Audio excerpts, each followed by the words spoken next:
I'm Andrew, and welcome back. Before we dive in, have you seen part 1 yet? It's packed with key insights you don't want to miss. You will find the link in the description below. I highly recommend starting there first. Let's dive in and uncover what nature truly has in store for you. Powerful plant-based solutions, safe home remedies, and easy ways to support your body the natural way. Have you ever wondered when is the right time to drink tea or compote? Surprisingly, the answer is not right after meals. Instead, the best times are either 15 to 20 minutes before eating or about 2 hours after, once the stomach has emptied. Drinking water at the wrong time can leave you with dryness in the throat or even discomfort. And when it comes to boiled water, there's more to know than meets the eye. Boiling water eliminates many harmful substances, yes, but it also kills the living structure of water. What's left is so-called dead water. This kind of water, stripped of its natural memory and energy, should be consumed within 2 hours of boiling. Otherwise, it loses even more vitality.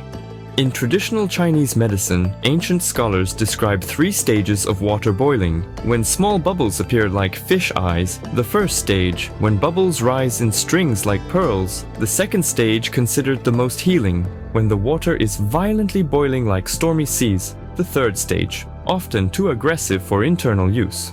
This knowledge has long influenced how healing teas and decoctions are prepared. But water isn't just for drinking, it's also a tool for healing and hardening the body. Water therapies, cold showers, contrast baths, and hydro treatments have been used for centuries to stimulate the immune system and treat various illnesses. According to expert A. Ushakov, everyone can begin hydrotherapy any time of the year. Start with warm water, around 36 degrees Celsius or 96.8 degrees Fahrenheit, for no more than 1 minute.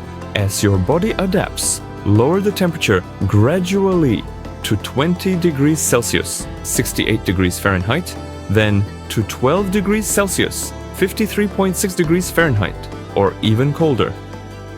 Water therapy isn't just physical. It also brings mental clarity, stress relief, and balance. In fact, warm baths at 37 degrees Celsius for 10 to 15 minutes are known to calm the nervous system and lower blood pressure, especially when dealing with anxiety, insomnia, or heart conditions. This ancient wisdom reminds us water isn't just for washing or drinking, it's a living remedy, one that can heal, energize, and transform us if only we learn how to use it properly. When it comes to healing with water, nature offers far more than hydration. Ancient knowledge reveals that the way we use water can unlock powerful healing properties, especially when enhanced with salts, herbs, and heat. Let's begin with the therapeutic bath. Add half a kilogram of sea salt or 1 to 2 glasses of bischofite, a highly concentrated mineral solution from deep underground caves, to your bath. These salts are not just relaxing, they help with nervous system disorders, circulatory issues, and even stubborn skin conditions like psoriasis. Now, imagine you're recovering from a joint injury. You sit in a small bath, warm water swirling around your knees or hands, infused with a stronger salt solution. The temperature rises to 40 degrees Celsius, 104 degrees Fahrenheit, and your stiff joints slowly begin to move again. This isn't just relaxation, it's therapy. Movements in the bath improve mobility, and if your skin is sensitive, no problem. Just take a salt bath every second day. For those battling skin issues, from eczema to chronic inflammation, nature again comes to the rescue. Add chamomile or succession herbs to your bath. Their calming anti-inflammatory effects have been used for generations. Just steep a tablespoon in water, pour it into your bath, and soak in healing silence. But remember, always consult a professional if your symptoms are severe. If you're enjoying the video so far, don't forget to hit like and subscribe. Even more great videos are just around the corner. Now, let's jump back in. Now let's talk about colds, a universal ailment. Got a runny nose? A simple warm saline rinse can do wonders.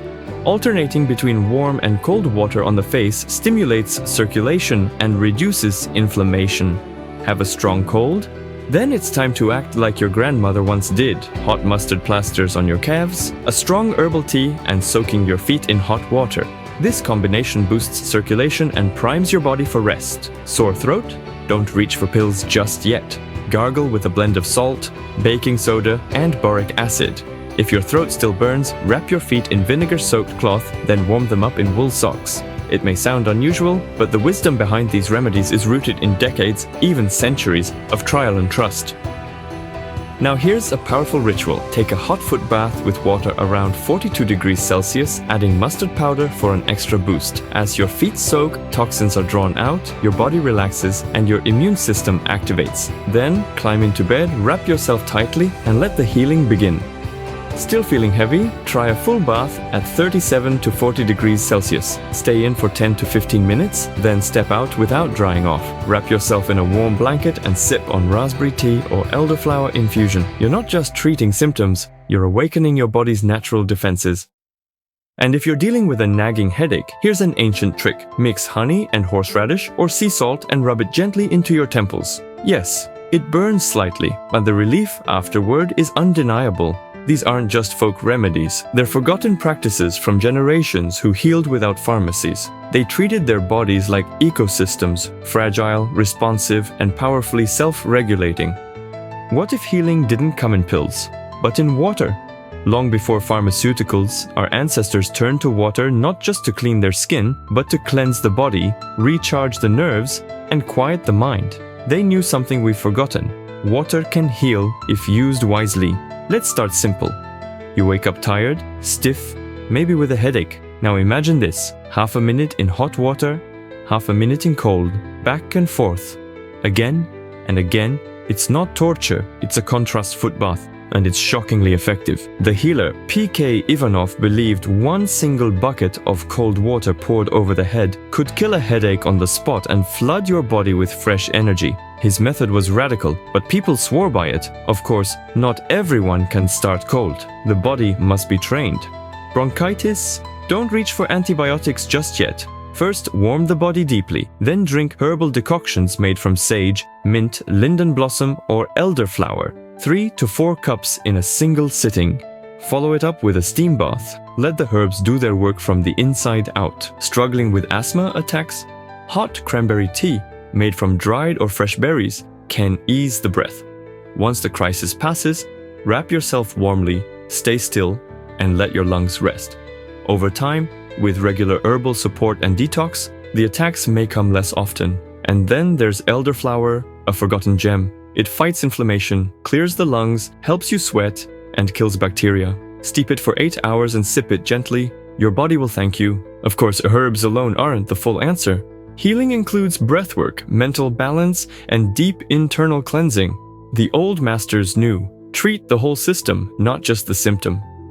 Now, let's move to the strange and curious. Got adenoids or chronic congestion? Walk barefoot on cold, wet ground. Yes, barefoot. Let the chill rise through your soles. Then step back inside, wrap your feet in warm wool, or place them in hot sand. It's primitive, but it works. Nasal rinses with horsetail or oak bark can be powerful too. 5 to 7 rinses per nostril every day. These aren't just routines, they're rituals of resilience. But beware, drying clothes in damp rooms? That kills immunity, especially for sick children. Moisture in the air may feel harmless, but it weakens the body's defenses. And what about varicose veins? Forget surgery. At least for a moment, try contrast bathing. First warm water over the legs for 2 minutes, then cold. Repeat this cycle, always finish with cold. Add in decoctions of willow bark and oak bark, and you have a natural vascular tonic used for generations. Now let's talk digestion. Constipation can often be treated with nothing but salty cold water. 1 glass, sipped slowly each morning. Follow that with a simple abdominal massage using your cold, wet right hand, always clockwise. Still blocked? Eat grated raw beetroot. Slowly, chew thoughtfully. And here's the strange part. Use a silver spoon. Silver was believed to enhance the food's vibrational energy and stimulate the gut. And finally, the fastest remedy of all. Feeling a cold coming on? Stand barefoot in freezing water for just 30 seconds. Then dry your feet fast and slip on thick wool socks. This sudden jolt wakes up the immune system like an alarm bell. These remedies sound old, even strange, but that's the point. They've been forgotten. Not because they don't work, but because they don't fit into a pharmacy bottle. Water, heat, cold, herbs. Together, they form a system, a natural code that speaks to your body in a language far older than modern medicine. You just have to remember how to listen. Imagine a remedy so powerful, so accessible, and yet so overlooked that it's been quietly healing people for centuries, right from their kitchen sink. This isn't a miracle drug or a secret superfood. It's water, but not just any water. Activated, intentional, and ancient water therapy. And what you're about to hear could completely change how you see this everyday element. Let's start with something simple. Daily cold showers. Sounds harsh? It might be, but they can significantly reduce the frequency of headaches and help balance your nervous system. And when it comes to something as common and painful as a toothache, just a few minutes of barefoot walking in cold water or stepping in place inside a tub filled with herbal water can bring fast relief. If you're dealing with heart palpitations, tachycardia, try this. Apply a cold, damp cloth to your ribs for 15 minutes several times a day. Combine it with hot foot baths, and you might be surprised at the results. Nursing mothers struggling with milk production? A simple warm compress on the chest, soaked in herbal water, can naturally boost lactation. Let's talk injuries. Got a burn? Apply a cool compress immediately. It can prevent blisters, itching, or allergic skin reactions. Believe it or not, applying hot water to the irritated area can neutralize the itch instantly. And for something as alarming as nosebleeds, lay the person down with their head elevated, place a cold, damp cloth on the bridge of the nose, and watch the bleeding stop. Even for gum infections and early-stage periodontitis, herbal mouth rinses work wonders. And if your eyes are tired, dry, or strained from screens, chamomile tea compresses can bring clarity and calm within minutes. And we're still just scratching the surface. For cataracts, rinsing the eyes with herbal infusions and using honey water compresses can slow progression. Recurring sore throats or angina, herbal blends of St. John's wort, thyme, and wild rose, taken at night, can fortify your immune system before you even feel the first twinge. But perhaps the most intriguing method is the nasal cleansing technique. A few drops of diluted sea salt water sniffed through the nose. Not just a sinus flush, but an ancient way of cleansing the upper respiratory tract, known to Tibetan and Slavic healers for generations. And what about high blood pressure? Cold leg wraps? Yes, just wet cloths wrapped from your chest to your thighs can help stabilize blood pressure naturally, sometimes even replacing pills. Add herbal teas made from valerian or hawthorn, and the body begins to remember what balance feels like. From insomnia to hemorrhoids, heartburn to constipation, these water-based treatments offer not only relief but a reconnection to your body, to nature, and to the healing rhythms we've forgotten in the rush of modern life. This isn't about miracles, it's about rediscovering what your ancestors already knew. That water, when used wisely, isn't just life, it's medicine. But wait, there's more. Even more fascinating secrets about home remedies, healing herbs, and natural treatments are coming up in the next video. We'll explore the hidden world of holistic health and gentle self-healing together. If you enjoyed this video, consider to like and subscribe. Hit the notification bell to be the first to learn how to naturally boost your immune system and improve your well-being. Got thoughts or questions? Drop them in the comments below. I'd love to hear from you. Come back soon and uncover more of nature's forgotten treasures. I'm Andrew. Thanks for watching and see you in the next one.